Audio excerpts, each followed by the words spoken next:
amigos e meus irmãos, Deus está presente. Viva Jesus em nossos corações para sempre.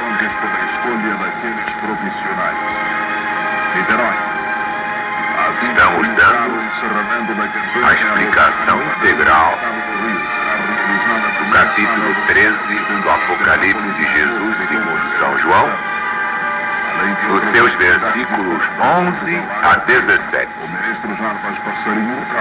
E depois destes partiremos para o 18º e último versículo do capítulo 13, aquele que diz: o número da besta é 666. E de subir da terra outra besta, que tinha 2 chifres semelhantes aos de um cordeiro e falava como o dragão. E exerce todo o poder da primeira besta na sua presença. E faz que a terra e os que nela habitam adorem a primeira besta, cuja chaga mortal fora curada. E faz grandes sinais, de maneira que até fogo faz descer do céu a terra à vista dos homens. Já vimos como fez descer fogo em Hiroshima e Nagasaki. Engana os que habitam a terra com sinais que lhe foi permitido que fizesse em presença da besta, dizendo aos que habitam a terra que fizessem uma imagem à besta, e recebeu a ferida da espada e vivia. Exatamente é o que estamos vendo aqui nos Estados Unidos da América do Norte. E lhe foi concedido que desse espírito à imagem da besta, para que também a imagem da besta falasse e fizesse que fossem mortos todos os que não adorassem a imagem da besta. E faz que a todos, pequenos e grandes, ricos e pobres, livres e servos, lhe seja posto um sinal na sua mão direita ou na sua testa. Para quê? Para que ninguém possa comprar ou vender, senão aquele que tiver o sinal ou o nome da besta ou o número do seu nome. Já se tornou aparente, de acordo com a lição de ontem, qual será a operação prática de todas essas mudanças. Na legislação da maior parte dos estados da União Norte-Americana se encontram leis relativas ao domingo. E como aumenta a agitação em favor do 7º dia, o sábado legítimo do 4º mandamento da lei de Deus dada a Moisés, os modernos zelotes religiosos apressam-se a pôr em andamento a máquina infernal da perseguição. Ainda se persegue em nome de Deus. Os observadores do 7º dia, isto é notório, não manifestam qualquer espírito de provocação contra essas leis quando trabalham no domingo. Uma mais alta lei de Deus lhes dá inalienável direito de fazer. Eles fogem cuidadosamente de perturbar os outros. O que eles querem é guardar o sábado, mas não querem infringir de qualquer maneira os direitos dos outros, com um trabalho provocador ou ofensivo. Entretanto, interpreta-se como perturbação se vem em algum ponto a trabalhar, ou se alguém sabe que estão a trabalhar em algum lugar, embora não se vejam nem se ouçam. É a perseguição. Se não aparecer nenhuma forma de o descobrir, então são procurados por ministros, membros da igreja e até pela polícia, atuando sob a sua orientação. Depois segue-se o quê? A detenção, a condenação, ou a pena por multa, prisão e até mesmo grilhões. Onde é que vamos parar? Parece incrível, mas isto ainda acontece. Mas o sentimento público não apoia tais medidas. Os chefes do tal movimento, verdadeiro concílio, e que deu provas na Feira Mundial de Chicago, notando que o povo não aprova essas coisas, fica sempre do lado mais fraco, decidiram fazer alto, até conseguir a opinião pública moldada a seu favor e a peso de ouro. Por isso, nos últimos anos, diminuiu a perseguição por causa da não observância do domingo. Parece incrível. Entretanto, tem sido feita uma vigorosa campanha pelo tal Partido da Reforma Nacional, a sede internacional da Reforma de Washington, a Aliança do Dia do Senhor, a Liga Americana do Domingo e até a Liga Protetora do Domingo de Nova Inglaterra e outros corpos religiosos, tendo em vista o quê? A criação de sentimentos da lei do domingo entre o povo. E nas legislaturas estaduais, especialmente na legislatura nacional em Washington. A quanto vai o fanatismo? Nos últimos anos, a contenda entre os amigos e inimigos da liberdade norte-americana tem sido concentrada no esforço de confiar ao Congresso a legislação religiosa pela promulgação da lei dominical para o Distrito de Colômbia. Têm sido repetidamente apresentadas propostas nesse sentido e se tem insistido até o presente sobre uma apresentada pelo senador Johnston, de Alabama, sendo prontamente reintroduzida na primeira oportunidade depois de cada insucesso. A intenção parece ter sido fazer pressão sobre o Congresso até que atenda a essa pretensão, até que seja dado um passo decisivo à causa da legislação religiosa com apoio do governo nacional. Isso fortalecerá imensamente o movimento dominical em toda a nação. E a obra de obter e impor a legislação dominical nos governos estaduais será realizada muito mais facilmente. Nesta altura, é proveitosa uma vista de olhos para o progresso do movimento em favor da lei do domingo nos Estados Unidos. Vamos ver a seguir alguns dos acontecimentos mais notáveis marcando este avanço. Em 1890, a proposta de Breckinridge em favor do domingo para o Distrito de Colômbia, apresentada ao Congresso, 6 de janeiro. Em 1892, o Congresso ordena que as portas da Feira Mundial de Chicago fechem no domingo e decide que o domingo é o sábado do Decálogo. Isso aconteceu a 19 de julho. Em 1900, já iniciando o século XX, o Congresso faz a dotação de 5 milhões de dólares para a exposição Louisiana de Comércio em São Luís, sob a condição de se fecharem as portas ao domingo durante todo o prazo da feira, 1º de março. Em 1904, uma proposta em favor do domingo para o Distrito de Colômbia é aprovada na Câmara dos Representantes, 6 de abril. Em 1906, o Congresso faz a dotação de 250 mil dólares para a exposição de Jamestown, com a condição de fechar no domingo. Aconteceu no dia 29 de junho. Em 1906, a proposta para a observância do domingo no distrito de Wadsworth É aprovada pela Casa dos Representantes, dia 11 de junho. 1908.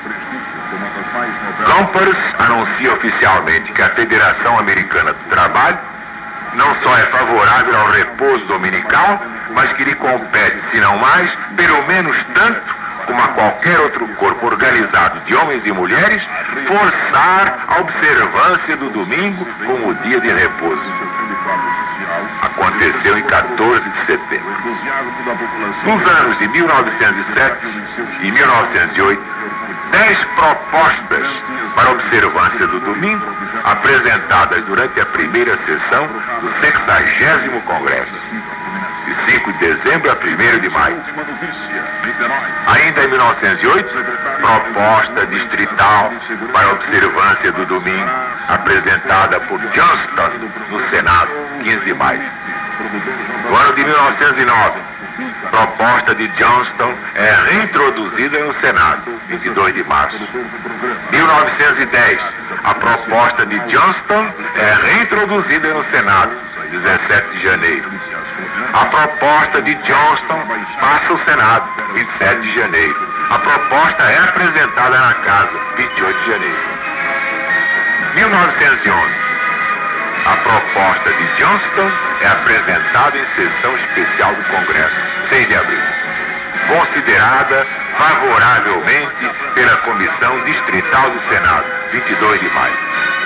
Proposta de Mann para a observância do domingo nos Correios, apresentada na Câmara dos Representantes, 16 de maio. Estes são dados oficiais do ano de 1913. Desde então, outros acontecimentos vêm vindo para confirmar as manobras em favor do sinal da besta. Seria incrível que eu fosse dar atenção a tanto papelório, mas é para provar como está cumprida a profecia do Apocalipse quanto à imagem da besta naquele país que está simbolizado na besta de 2 pontas, ou 2 chifres. Aí o sinal da besta. Tudo documentado para que ninguém tenha dúvida. Não adianta apenas falar em devaneios como fazem os astrólogos. Não dizem nada de concreto. Ficam com a cabeça nos astros, desafiando a humanidade. Não. Aqui é dentro da história. E não há evangelho e apocalipse fora da história. Isso sempre caracterizou a LBV. É só aquela que desafia a ciência, aquela que está de acordo com a ciência. E não se impõe nada, cada um pensa como quer. Mas não estamos dando aqui um apocalipse particular. Estamos dando um apocalipse equidistante, ou melhor, acima de todos os sectarismos humanos. Do contrário, nem seria apocalipse. Onde estará você com sua família? A maior parte dos governos estaduais tem as suas constituições e nas suas leis de direitos de cidadãos, Bills of Rights, adotadas provisões garantindo a mais completa liberdade religiosa. E a inconsistência de legislar sobre questões religiosas, sob estas circunstâncias, imediatamente se vê. Ao passo que a traição de oprimir o povo por causa de opinião, em tais estados é profundamente sentida e lamentada. Recorre-se, portanto, a toda invenção concebível para fazer parecer que não se trata absolutamente de perseguição religiosa, mas apenas de obediência à lei civil. Uma destas invenções é a de que o domingo é apenas uma instituição civil, a sua imposição apenas um regulamento policial, uma exigência civil necessária ao bem público. Mas isto é impossível, porque todos sabem que o domingo, em sua origem, história e própria natureza, é uma instituição religiosa. Nenhuma pretensão em seu favor teria sido jamais ouvida se não fosse a sua base espiritual. Por isso, qualquer lei que a imponha, sob qualquer pena, constitui legislação e opressão religiosa. Mas se há uma lei a seu respeito, não deveria essa lei ser obedecida até ser revogada? Toda lei que não invade o domínio da consciência e se torna inaceitável pelo povo, deve, apesar disso, ser obedecida até que possa ser alterada ou revogada. Mas as leis do domingo interferem com a consciência dos observadores do sábado do quarto mandamento. Por esse motivo, não podem abranger a todos igualmente. Nenhum verdadeiro cristão pode tornar a sua obediência a Deus dependente da permissão dos outros homens. Alguém pode dizer, num país como os Estados Unidos, não governam sempre as maiorias?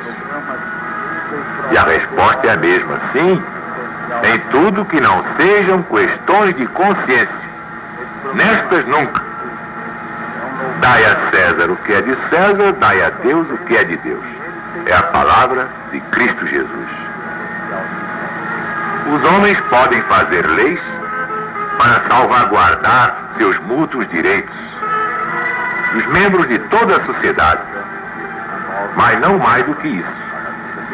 E nisso mesmo nunca devem infringir os direitos da consciência de ninguém. Porque uma boa consciência, como diz São Pedro na sua primeira epístola, capítulo 3, versículo 21, nunca invadirá os direitos dos outros, como a poligamia dos mórmons ou os sacrifícios humanos dos pagãos. Os fundadores da República Americana nunca pretenderam que se levantasse qualquer perturbação pelas leis do país sobre qualquer questão de consciência. Mas permitiram que o mau princípio das leis religiosas permanecesse em sua estrutura política, princípio que certamente ressurgirá na primeira oportunidade. Entenderam bem? No desenvolvimento posterior da verdade religiosa, verifica-se agora que essas leis impedem os homens de prestar obediência ao que a Bíblia exige deles. Colide assim com seus direitos inalienáveis.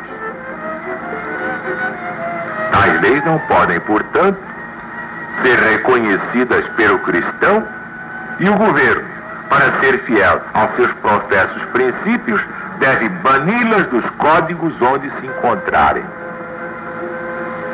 Mas isto não permitirá o clero político-religioso. A nação está condenada, porque se colocará assim a par com os religiosos despotismos do passado. E se levantará o clamor dos sofredores filhos de Deus, como está em Salmos, capítulo 119, versículo 126. Já é tempo de operares, ó Senhor Deus, pois eles estão quebrantando a tua lei. Se bem que, segundo a profecia, a imagem se deve procurar apenas nos Estados Unidos, a adoração da besta prevalecerá também noutras nações, porque todo mundo se maravilhará após a besta, e é o que diz o Apocalipse. Alguém pode dizer agora, como esperais que avance este movimento? Tende de aguardar um período de perseguição religiosa nos Estados Unidos da América do Norte. Mais ainda, tende de tomar a posição de que todos os santos de Deus serão levados à morte, porque a imagem fará com que sejam mortos todos os que não a adorem. Está aqui no Apocalipse, capítulo 13, versículos 11 a 17. Há cerca de 50 anos que tem sido esperado e predito um período de perseguição. Começou agora. Está demonstrando assim que a aplicação da profecia, tal como é apresentada, é eminentemente correta. Mas não se segue de maneira alguma que todos, e não pensemos que mesmo muitos, sejam mortos, embora se promulgue um decreto para esse fim. Porque, como o profeta no outro lugar declara, Deus não abandona o seu povo neste conflito terrível, mas lhe concede uma completa vitória sobre a besta, sobre sua imagem, seu sinal e até o número do seu nome, 666. É o que nós vamos ver mais adiante no capítulo 15 deste mesmo Apocalipse. Lemos ainda acerca deste poder terrestre que fez que todos recebessem um sinal em sua mão direita ou em sua testa. Mas o capítulo 20, versículo 4, vai dizer que o povo de Deus não recebe o sinal, nem adora esta imagem. Portanto, se faria que todos recebessem o sinal, e todavia não o recebem todos atualmente, de igual modo, o fazer que sejam mortos todos os que não adorarem a imagem da besta, não significa necessariamente que suas vidas hajam de ser atualmente ceifadas.